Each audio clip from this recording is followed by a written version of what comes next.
కొంతమంది పిల్లలకి నోటి నుండి చొంగ కారుతూ ఉంటుంది కదా, అది ట్రీట్మెంట్ ఇప్పించకుండా మనం ఎలాగ స్పీచ్ థెరపీ చేయిస్తాము? అసలు డాక్టర్స్ అనేవాళ్ళు స్పీచ్ థెరపీ స్టార్ట్ చేసి వాళ్ళు ఏదైనా చెప్తే వాళ్ళ నుంచి కొంత నేర్చుకుని మనము చేయించడానికి వీలుగా ఉంటుంది.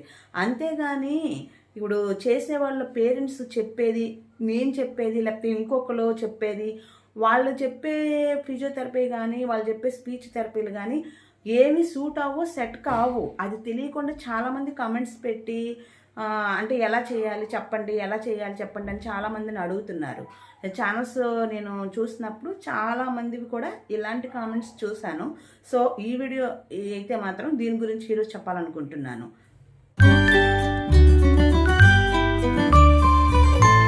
అండి, welcome back to my channel అమ్మ పాఠాలు. ఈరోజు వీడియో వచ్చేసి ఆటిజంలో ఎవరు ఏం చెప్పినా అసలు నమ్మకూడదండి. పిల్లలందరికీ ఒక రకమైన ప్రాబ్లం ఉండదు. డాక్టర్స్ దగ్గరికి తీసుకెళ్ళిన తర్వాత వాళ్ళు చెప్పిన దాన్ని బట్టి మనకి అలవాటు అవుతుంది, మనం నేర్చుకోగలుగుతాము. మనం నేర్చుకుని అప్పుడు పిల్లలకి ప్రాక్టీస్ చేయించాలి. అంతేగాని ఇప్పుడు ఎవరో ఒక ఆవిడ బాగా చక్కగా ఇంగ్లీష్లో మాట్లాడుతూ చక్కగా ఎక్స్ప్లెయిన్ చేసి చెప్తున్నారనుకోండి, ఆవిడ ఎక్స్పీరియన్స్ చెప్తున్నారు వాళ్ళ కిడ్ నుంచి. అంటే ఆవిడ ఏం నేర్చుకున్నారు, ఎలా థెరపిస్ట్ చేయిస్తున్నారు, డాక్టర్ ఏం చెప్పారు, ఏ ఫుడ్ పెట్టమన్నారు, ఎలాంటి వాడేమో మెడిసిన్ అనేది చెప్తున్నారు. అక్కడ వాళ్ళ కిడ్కు మాత్రమే అది పని చేస్తుంది అనమాట. ఆ మెడిసినే కానీ, ఆ ఎక్సర్సైజ్లే కానీ, ఆ స్పీచ్ థెరపీయే కానీ. అంతేగాని మన బేబీకి పని చేయదు. ఎవరైనా ఇది గమనించండి. ఎవరికి వాళ్ళే సొంతంగా చేసుకోవాలి, అంటే సొంతంగా నేర్చుకోవాలి తల్లి అనేవాళ్ళు. ఇప్పుడు మనం హాస్పిటల్కి వెళ్తామండి, జ్వరంతో నలుగురు వచ్చారు. ఒకరికి ఒక రకమైన జ్వరం ఉంటుంది, ఒక్కొక్కరికి ఇంకొక రకమైన జ్వరం ఉంటుంది. వైరల్ ఫీవర్ ఉంటుంది, నార్మల్ జ్వరము ఉంటుంది. అందరికీ ఒకేలాంటి మెడిసిన్ ఇచ్చారు కదా డాక్టరు.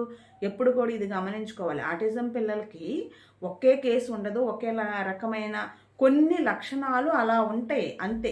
అంటే కొంతమంది చొంకారుస్తూ ఉంటారు, కొంతమంది మాట సరిగ్గా రాదు, తడబడుతూ మాట్లాడుతూ ఉంటారు, కొంతమంది మాట వచ్చినా మాట్లాడలేరు, కొంతమంది ఐ కాంటాక్ట్ ఉండదు, సోషల్ కమ్యూనికేషన్ ఉండదు. ఇలా కొన్ని చెప్తారు కదా, అవి కొన్ని మాత్రమే కలుస్తాయి. ఆ కొన్ని లక్షణాలు ఉన్నాయని చెప్పేసి వాళ్ళకి మనకి అందరికీ ఒకేలాగా ట్రీట్మెంట్ ఉంటుంది అనుకోవడం మాత్రం చాలా చాలా తప్పు. ఈ విషయాలు అయితే పేరెంట్స్ ముందుగా తెలుసుకోవాలి. ఇవన్నీ కూడా ఏంటంటే చాలా సెన్సిటివ్ విషయాలండి. ఇదేదో చేస్తే అయిపోతుంది కదా, ఒక 4 నెలలు చేసేసాము అయిపోయింది, ఏదో కొంత చేంజ్ వచ్చింది కదా అని ఆపేసాం అనుకోండి. బెలూన్లో గాలి ఊదినప్పుడు శుభ్రంగా పొంగుద్ది కదా, ఇలా వస్తుంది కదా బెలూను. ఆ తర్వాత గాలి పోయినప్పుడు టప్ అంటే అలా మళ్ళీ మొదటికి వస్తుందో, సేమ్ యాజ్ ఇట్ ఈస్గా ఈ పిల్లలు కూడా అంతే. గాలి ఊదిన బెలూన్ మాదిరిగా ఎక్సర్సైజ్లన్నీ చేయించినప్పుడు చాలా బాగుంటారు. మళ్ళీ ఆపామంటే నార్మల్ యథా ప్లేస్కి వచ్చేస్తారు.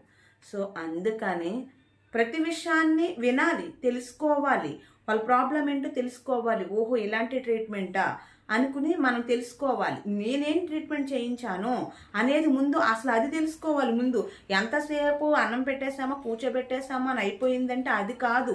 అసలు నేర్పించాలి. నేర్పించే తత్వాన్ని అలవాటు చేస్తున్నామా లేదా కిడ్కి, అది ముఖ్యమండి. మనం ఓపుకున్నంత వరకు పెట్టేస్తాం. అసలు ఏం నేర్పించకపోతే ఎలా నేర్చుకుంటారండి? మాట వచ్చిన పిల్లలు కొంతమంది ఉంటారు, రాని పిల్లలు కొంతమంది ఉంటారు, వచ్చినా మోగ సైకిల్ చేసే పిల్లలు కొంతమంది ఉంటారు, అసలు మాట వచ్చినా కళ్ళల్లో చూసి మాట్లాడుకోకుండా ఉండే పిల్లలు కొంతమంది ఉంటారు. అసలు మనం నేర్పించాలి. అది కూడా 4 years 5 years నుంచేనండి చిన్నవి నేర్పిస్తూ ఉండాలి. స్టార్టింగ్ కథల ద్వారా ఆటల ద్వారా నేర్పిస్తాము. కొంచెం పెద్ద వయసు వచ్చిన తర్వాత ఎందులో దానిలో ఒక యాక్టివిటీలో వాళ్ళని పెట్టాలి. వాళ్ళ మైండ్ అనేది కొంచెం ఇది అవుతుంది. అంతేగాని ఫుడ్ పెట్టేసాము, బాత్రూమ్కి వెళ్తే ఇంక వాష్ చేసేసాము, మనమే చేసేస్తున్నాము అనుకుంటే ఎప్పటికీ రాదు. అసలు ఎప్పటికీ వాళ్ళ రోజువారి పనులు, వాళ్ళు స్నానం చేయడం రాదు, డ్రెస్ చేంజ్ చేసుకోవడం రాదు, వాళ్ళకి అసలు ఏమీ రాదు. వీళ్ళు ప్రాబ్లం ఉన్న పిల్లలని మనం ఎందుకు అనుకోవాలి? ఆటిజం పిల్లలు వీళ్ళకి ఏమీ రాదు, చెప్తున్నా రావట్లేదు, వీళ్ళకి ప్రాబ్లం ఉంది, వీళ్ళు ప్రాబ్లం ఉన్న పిల్లలని మనం ఎందుకు అనుకోవాలి? నేర్పించడానికి ట్రై చేయండి. వాళ్ళకి నేర్పించకపోవడము పేరెంట్స్గా మనం చేస్తున్న తప్పు.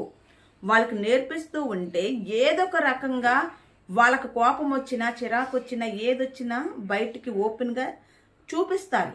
అది అది చేయకోకుండా మనము ఎంతసేపు హైపర్ పెరుగుద్దేమని కూల్గా పెట్టి ఉంచుతున్నాం అనుకోండి, వాళ్ళని ఏడవనివ్వకుండా, లేకపోతే వాళ్ళ కోపం రానివ్వకుండా, వాళ్ళని ఏది చేయనివ్వకుండా ఫుడ్ పెట్టామా లేదా కూర్చోబెట్టామా, బొమ్మలేసి కూర్చోబెట్టామా, లేకపోతే టీవీ ముందు కూర్చోబెట్టామా కొంతసేపు, అంతే అంతే. అలా ఉండడం వల్ల చాలా హైపర్ వస్తుంది. అది మీకు అర్థం కావట్లేదు. హైపర్ తగ్గుద్ది అనుకుంటారు, ఆ నెక్స్ట్ తర్వాత హైపర్ వచ్చింది, డెఫినెట్గా వచ్చింది. మీరు ఒకటి గమనించుకోండి, ఏదో సందర్భంలో హైపర్ వచ్చేస్తుంది. అసలు వాళ్ళకి అసలు ఏమీ అర్థం కాదు, కానీ చేయిస్తూ ఉంటే ఎంతో కొంత అర్థం అవుతుందండి. ఇది గమనించుకోండి. ముందు చేయించడం నేర్పించండి.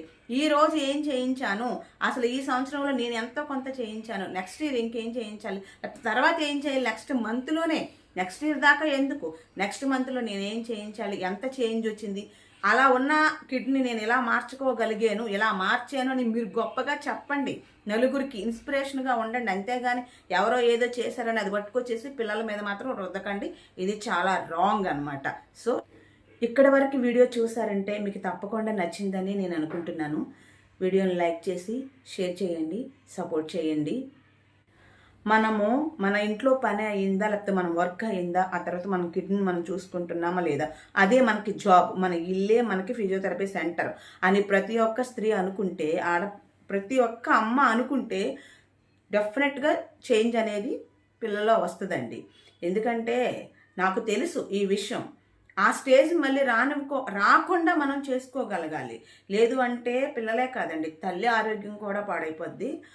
అసలు తల్లికి కూడా హెల్త్ బాగోదు. ఇది మాత్రం మానసికంగా, శారీరకంగా తల్లి హెల్త్ కూడా చాలా డ్యామేజ్ అవుద్ది అనమాట. పిల్లలకి ప్రాబ్లం ఉంది కానీ ఈ ప్రాబ్లం ఉండదు. ఈ ఆటిజం పిల్లలైనా, ఏ పిల్లలైనా, నడిచే పిల్లలైనా, నడవలేని పిల్లలైనా, ప్రతి ఒక్కరికి భగవంతుడు సృష్టిలో జరిగే ప్రతి ఒక్క మార్పు ప్రతి ఒక్క స్త్రీలోనూ ఉంటుంది. ఇప్పుడు ఈ ఆటిజం పిల్లలు, ఆడపిల్లలు, వాళ్ళకి సేమ్ ఇప్పుడు మెచ్యూర్ అవుతారు, వాళ్ళకి అలాంటివి ఉంటాయి. కానీ మాట్లాడలేని పిల్లలు అసలు ఎలా చెప్తారు చెప్పండి వాళ్ళ ప్రాబ్లమ్ని? అప్పుడు వాళ్ళకి ఇరిటేట్ అవుతూ ఉంటారు, హైపర్ వచ్చేస్తూ ఉంటుంది, దాన్ని కంట్రోల్ చేసుకోలేరు. ఆ ఇదిని వాళ్ళు బయటికి చెప్పలేక నైట్ పడుకోరు, నిద్రపోరు, అన్నం సరిగ్గా తినరు. ఇవన్నీ కూడా వాళ్ళకి ఏదో హైపర్ వచ్చిందని అనుకుంటూ ఉంటారు చాలామంది పేరెంట్స్. సరిగ్గా గమనించండి, మంత్లీ వచ్చేటప్పుడు ఇలా జరుగుతుందేమోనని మీరు ముందే తెలుసుకోండి. ముందే తెలుసుకొని సరిగ్గా మీరు మెడిసిన్ అనేది ప్రాపర్గా వాడండి. లేదు నేను ఇది చెప్పొచ్చు చెప్పకూడదు కానీ సోనీకి ఇలాంటి ప్రాబ్లం వచ్చినప్పుడు నేను తీసుకెళ్ళాను, సైకియాట్రిస్ట్ దగ్గరికి తీసుకెళ్ళానండి. ఆయన ఒక 1 month వరకే పడుకోలేదు పాప, అసలు నిద్రపోలేదు. ప్రతిరోజు నైట్ అంతా పడుకునేది కాదండి, తెల్లవారుతున్నప్పుడు 4 గంటలకు ఎప్పుడు పడుకునేది, మళ్ళీ డే అంతా పడుకునేది కాదు. 1 month చాలా అసలు నరకం చూసాము. భోజనం అయితే కొంచెం తినేది, ఇంకా పాప కళ్ళు ఇలా ఉబ్బిపోయి నీరసం అయిపోయి పగలు రాత్రి కూడా పడుకోలేదు. అలాంటప్పుడు మేము మానసిక ప్రాబ్లమ్స్ ఉంటాయమ్మా, ఇలాంటి పిల్లలకి పైకి చెప్పుకోలేరు, చెప్పడం వాళ్ళకి తెలియదు కదా అని చెప్పేసి మెడిసిన్ ఇచ్చారు. అవి వాడిన తర్వాత మళ్ళీ నార్మల్ అయిపోయింది. అలాంటి స్టేజ్ మళ్ళీ రాకుండా చూసుకోవడానికి ముందు నుంచి కూడా మనము వాళ్ళని దానిలోని పెట్టాలండి. ముందు వాళ్ళ మైండ్ని అలాగే టీవీకో ఫోన్కో పెట్టి కూర్చోకూడదు. అసలు ముందు మనం ఇతరుల వాటి మీద మనం వెళ్ళకూడదు, డైవర్ట్ అయిపోయి మనం అటు ఇటు వెళ్ళిపోకూడదు. నిజంగా ఆటిజం అనేది తగ్గిపోతే ఎవరు సంతోషించరు చెప్పండి? ఏదో తెలుసుకునో విన్నదో చెప్పడం కాదు కదా. ప్రతి తల్లిదండ్రులు వాళ్ళ ఎక్స్పీరియన్స్ని చెప్తున్నారు. ఒక తల్లిగా ఆటిజం నిజంగా తగ్గిపోతే, మా అమ్మాయికి ఆటిజం ఉంది, తనకి ఈ మెడిసిన్ వాడని తగ్గిపోయింది, లేకపోతే ఈ ట్రీట్మెంట్ చేయించాము నార్మల్ అయ్యిందని ఇంకొకరితో చెప్తే, ఇంకొక బిడ్డకు కూడా బాగైతే అది ఎంతో సంతోషమే కదండి. ఒక తల్లి బాధ ఇంకొక తల్లి బాధ ప్రతి తల్లికి అర్థమవుద్ది. నాలాంటి తల్లిలే కదా అందరూను. ఆటిజం ఉన్న పిల్లలు ఆటిజంతో ఉన్న ప్రతి తల్లి బాధ నాలాంటి బాధే. నా బాధే ప్రతి తల్లికి ఉంటుంది. బాగైపోవాలి, నార్మల్గా అయిపోవాలి, నా బిడ్డ మామూలుగా అందరి పిల్లల్లాగా, మా అమ్మాయి కూడా మా బాబు కూడా అందరి పిల్లల్లా ఉండాలని ప్రతి ఒక్కరూ ఆశపడతారు.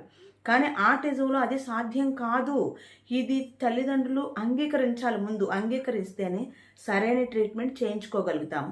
సరే, మనం లైఫ్ లాంగ్ ట్రీట్మెంట్ చేయించలేము, ఎవరో చేయించలేరు, అంత మనీ మన దగ్గర ఉండదు. కాబట్టి ఒక 3 నెలలు చేయించుకోగలుగుతాం కదా. అప్పుడు మనం రిక్వెస్ట్ చేసి కనుక్కొని కొన్ని థెరపీస్ని మనం నేర్చుకుంటే అట్లీస్ట్ అవి ప్రాక్టీస్ చేయిస్తాము. ఎంత ప్రాక్టీస్ చేయించినా ఒక్కటి గుర్తుపెట్టుకోండి, ఆడపిల్లలకైతే, నాకు మగపిల్లల గురించి తెలియదు, ఎందుకంటే నాకు ఉన్నది ఆడపిల్ల, తనకి ఆటిజం ఉంది కాబట్టి.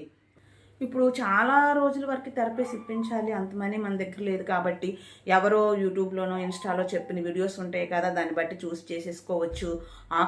ఆఖరికి డాక్టర్స్ కూడా మేము చెప్పినవి ఇలా ఉంటాయి, ఇలా చేస్తే మంచిది, ఇలాగని చెప్తాము. అంటే కొంతమంది పేరెంట్స్ పిల్లల్ని హాస్పిటల్కి తీసుకొచ్చినప్పుడు వాళ్ళకి చేయించిన ట్రీట్మెంట్ని చెప్తున్నారు, అంతేగాని ఇది మీ కిడ్కి యూజ్ అవుతుంది మీరు చెయ్యండి, ఏంటి ఎలా చేయండి అలా చేయండి అని కాదు. కొన్ని మాత్రమే, కొన్ని మామూలుగా ఎక్సర్సైజ్ లాంటివి, కొన్ని అంటే ఇప్పుడు ఏవైనా బాల్స్తో చేయించేవి, కొన్ని సింపుల్గా ఉంటే బొమ్మలతో, అవన్నీ ఐక్యూ పెరగడానికి చేసేవి, ఆటల ద్వారా నేర్పించేవి, స్టోరీస్ ద్వారా నేర్పించేవి, కామన్గా చెప్తారు అంతే తప్పనించి. ఇంకా ఎస్పెషల్లీ కొన్ని చేసే డాక్టర్స్ చేసేవి అవి పేరెంట్స్ చేయలేరు, ఎవరికి రావు.